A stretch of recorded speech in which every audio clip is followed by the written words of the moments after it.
Assalamualaikum warahmatullahi wabarakatuh. Kembali lagi di channelnya tentang pendidikan, tutorial, dan data Pedia Official.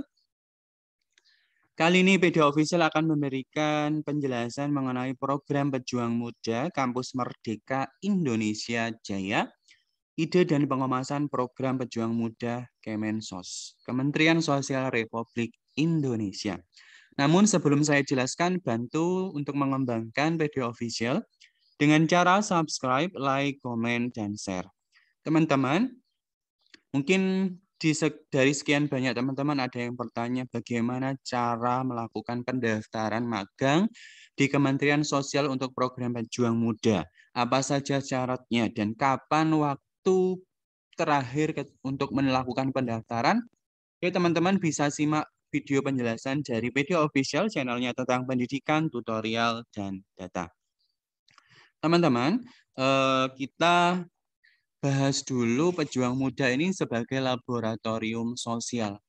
Mengapa dikatakan demikian? Karena sebagai bagian dari program Kampus Merdeka dari Kemdikbudristek Dikti, program Pejuang Muda ini setara dengan 20 SKS atau 1 semester perkuliahan. Bobot akademis dan waktu yang panjang tersebut perlu dimanfaatkan sebagai ruang belajar ataupun ekspresi mahasiswa untuk membuat perubahan sosial. Di mana untuk mewujudkan visi tersebut ada 3 koridor yang diusulkan, antara lain konsep, bentuk program, dan branding serta pengemasan. Lalu konsep Pejuang Muda itu bagaimana program ini bisa menjadi bagian solusi dari permasalahan sosial di seluruh Nusantara. Kita mau membahas tentang apa toh konsep Pejuang Muda. Pejuang Muda ini adalah laboratorium sosial bagi para mahasiswa untuk mengaplikasikan ilmu serta pengetahuannya guna memberikan dampak sosial secara konkret. Melalui program yang setara dengan 20 SKS ini, teman-teman, mahasiswa akan ditantang untuk belajar dari warga sekaligus berkolaborasi dengan pemerintah daerah, pemuka masyarakat, tokoh agama setempat, serta seluruh stakeholder penggerak sosial di daerah. Lalu ruang lingkup kerja mahasiswa dalam Pejuang Muda ini apa saja? Yang pertama, mahasiswa akan turun langsung ke daerah yang membutuhkan bantuan. Yang kedua, mahasiswa akan berkolaborasi ataupun magang di Kementerian Sosial untuk mendukung program-programnya. Yang ketiga, bersama dengan Kementerian Sosial, mahasiswa akan merancang dan mengeksekusi program sosial yang relevan untuk daerah tersebut. Dan yang selanjutnya, mahasiswa juga akan merancang digital campaign untuk mendukung program sosial yang dijalankan. Ini tentang konsep Pejuang Muda dan ruang lingkupnya, teman-teman. Terus lalu bagaimana cara mengkomunikasikan program Pejuang Muda ini ke khalayak ramai, di mana pesan dan tampilan Pejuang Muda ini perlu relevan dengan mahasiswa yang berasal dari generasi Z. Maka cara mengkomunikasikan Pejuang Muda menjadi hal yang sangat penting. Untuk itu, kita harus mengetahui 3 poin. Yang pertama, kunci pesannya itu apa? Di mana Pejuang Muda adalah kesempatan emas bagi mahasiswa untuk membuat perubahan nyata di masyarakat. Supporting message-nya apa? Mahasiswa di sini akan belajar langsung dengan Kementerian Sosial. Yang kedua, mahasiswa akan berjejaring dengan beragam individu dan komunitas yang beragam. Yang ketiga, mahasiswa turun langsung ke daerah yang membutuhkan bantuan. Lalu bagaimana saluran komunikasi? Saluran komunikasi di sini Mensos mengkomunikasikan Pejuang Muda di kanal digital, channel digital yang relevan dengan konsumsi mahasiswa saat ini, yaitu bisa melalui wawancara kanal YouTube, podcast, live IG dengan influencer.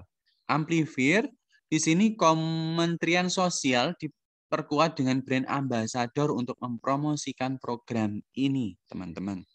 Di sini konsepnya adalah influencer yang berprestasi dan memberikan dampak perubahan sosial akan menceritakan mengenai program Pejuang Muda di media sosial. Jadi, Kementerian Sosial pun sudah merancang sebuah cara di mana disesuaikan dengan mahasiswa yang berasal dari generasi Z ini, bagaimana cara mengkomunikasikan pejuang muda. Yang seperti kita ketahui teman-teman, pada saat ini semua orang, semua mahasiswa itu mengoperasikan YouTube, podcast, live IG, dan kadang-kadang bahkan mahasiswa itu mengidolakan influencer. Jadi seperti itu. Yang selanjutnya kita bahas tentang bentuk program pejuang muda, bentuk aktivitas dan implementasi program pejuang muda. Di mana prinsip program ini ialah program pejuang muda itu perlu berpegang pada value yang relevan untuk perkembangan mahasiswa dan perubahan sosial di masyarakat, teman-teman. Sedangkan prinsip implementasinya program ini antara lain ada yang berdampak, yaitu konkret, fokus, dan terukur, inklusif, menggerakkan banyak pihak untuk bersolidaritas, dan kolaboratif, yaitu melibatkan warga, penggerak lokal, balai, panti sosial untuk memberi dampak yang lebih.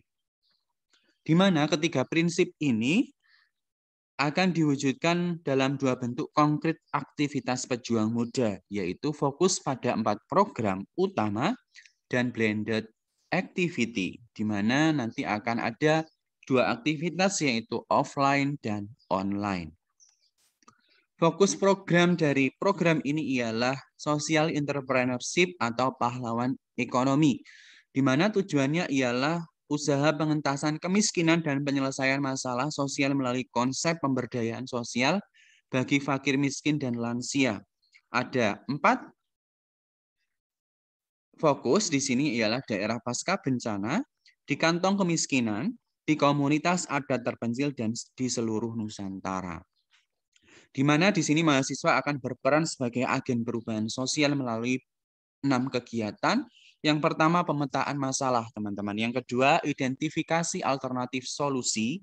Yang ketiga, formulasi solusi terbaik. Yang keempat, perencanaan sumber daya dan capaian. Yang kelima, pengerahan peran serta elemen masyarakat dan implementasi pelaporan serta pengukuran dampak. Untuk kategori program, di mana program akan berfokus pada beberapa kategori. Yang pertama, program mahasiswa lebih fokus dan terukur. Yang kedua, mahasiswa bisa mengikuti program yang sesuai dengan jurusan atau isu yang menarik baginya. Di mana yang pertama kategorinya ialah pengembangan program bantuan sosial.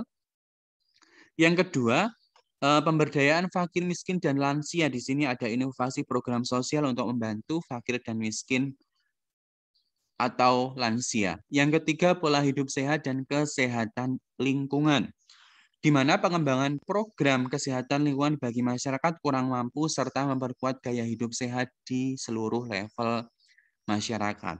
Yang selanjutnya di sini program yang keempat ialah fasilitas untuk kepentingan umum. Di sini ada contohnya teman-teman ya, contoh kategori program ada hunian, sarana dan kesehatan lingkungan, fasilitas sosial, usaha budidaya, dan koperasi sembako. Yang selanjutnya kita bahas tentang blended activity atau online maupun offline. Aktivitas mahasiswa akan dibuat dalam 2 koridor yaitu offline maupun online, di mana aktivitas online maupun offline akan membuat mahasiswa bisa belajar langsung di lapangan, sekaligus menggerakkan banyak orang untuk berkontribusi via online. Untuk yang offline, mahasiswa akan berkolaborasi dengan Kementerian Sosial, balai, ataupun panti sosial lokal untuk mengatasi permasalahan di wilayah tersebut. Sedangkan yang online, mahasiswa akan membuat digital campaign dan fundraising untuk mendukung kegiatan dalam memberikan dampak sosial. Jadi sesuai dengan kondisi saat ini, generasi Z, maka 2 aktivitas ini diharapkan dari calon pejuang muda saat ini yaitu aktivitas online maupun offline, di mana offline-nya mahasiswa akan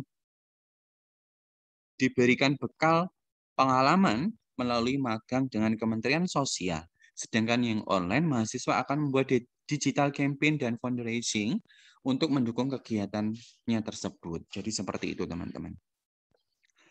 Terus aktivitas offline itu konsepnya seperti apa? Konsepnya nanti mahasiswa akan turun ke lapangan, terlibat dengan aktif, yaitu yayasan, panti asuhan, balai sosial di daerah.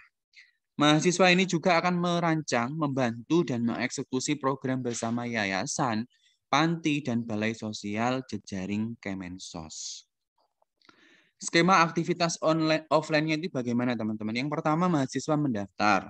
Yang kedua, pilih kategori program yang diminati. Tadi ada 4 ya, teman-teman ya. Terus yang selanjutnya, magang di Kementerian Sosial sesuai dengan program yang diminati. Yang keempat, pemetaan dan pelaksanaan program berkolaborasi dengan mitra maupun pihak lain.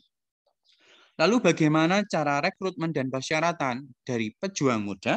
Yang pertama, teman-teman harus mengetahui apa saja persyaratannya. Yang pertama ialah terbuka untuk mahasiswa program studi S1, pendidikan vokasi, jurusan kedokteran, kesehatan masyarakat, komunikasi, sosial, manajemen, teknik sipil, lingkungan, arsitektur, teknik industri, teknik informatika, dan jurusan eksakta maupun sosial lainnya.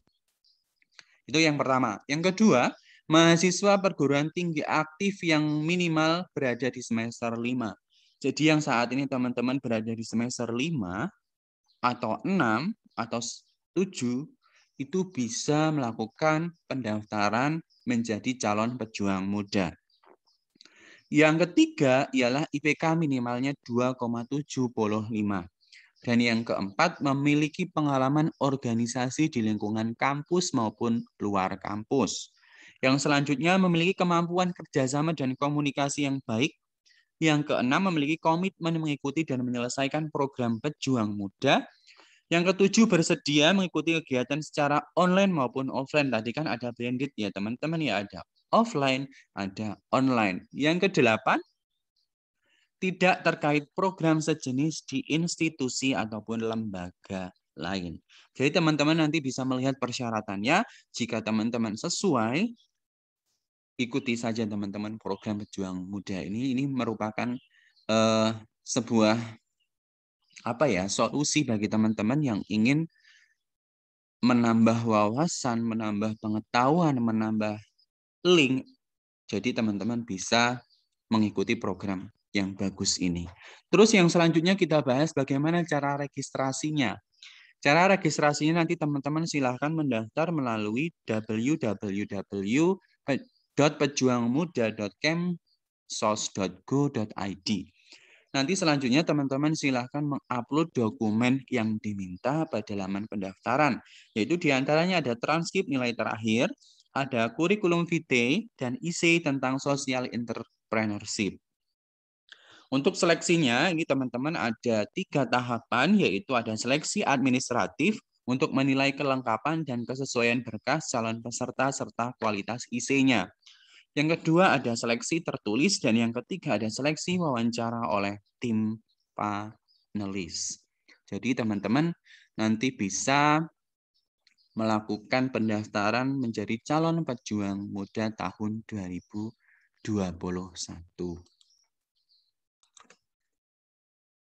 Terus yang selanjutnya kita bahas tentang aktivitas online. Tapi yang tadi kan yang offline itu mahasiswa akan magang ya, bekerja sama, berkolaborasi dengan balai maupun tempat yang sudah di bawah jejaring Kemensos. Yang aktivitas online ini konsepnya ialah mahasiswa tidak hanya terjun ke lapangan teman-teman, tapi juga menjadi jembatan bagi daerah dan publik luas yang tergerak membantu.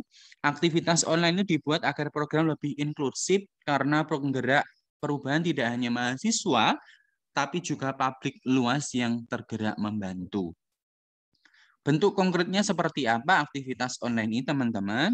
Bentuk konkretnya ialah mahasiswa akan membuat digital campaign untuk mendukung programnya. Melalui digital campaign ini, mahasiswa bisa mengajak publik untuk berdonasi membantu program yang akan mereka jalankan atau yang akan dijalankan oleh calon pejuang muda. Jadi ada 2 program di sana, ada 2 aktivitas, maksud saya ada aktivitas offline dan aktivitas online. Aktivitas offline tadi mahasiswa akan berkolaborasi dengan Kemensos. Yang selanjutnya aktivitas online-nya, mahasiswa ini akan membuat digital campaign dengan tujuan bisa mengajak publik untuk berdonasi, membantu program yang akan mereka jalankan. Jadi seperti itu, teman-teman. Jadi seperti itu penjelasan dari PD Official mengenai Pejuang Muda. Mari berjuang untuk negeri. Program Pejuang Muda tahun 2021, Kementerian Sosial Republik Indonesia bekerja sama dengan Kementerian Pendidikan dan Kebudayaan. Saya harap mudah-mudahan teman-teman tergerak hatinya untuk mengikuti program Pejuang Muda tahun 2021. Sebelum saya tutup, jangan lupa tinggalkan komentar, subscribe, like, and share PD Official, channelnya tentang pendidikan, tutorial, dan data. Salam literasi, salam data, assalamualaikum warahmatullahi wabarakatuh.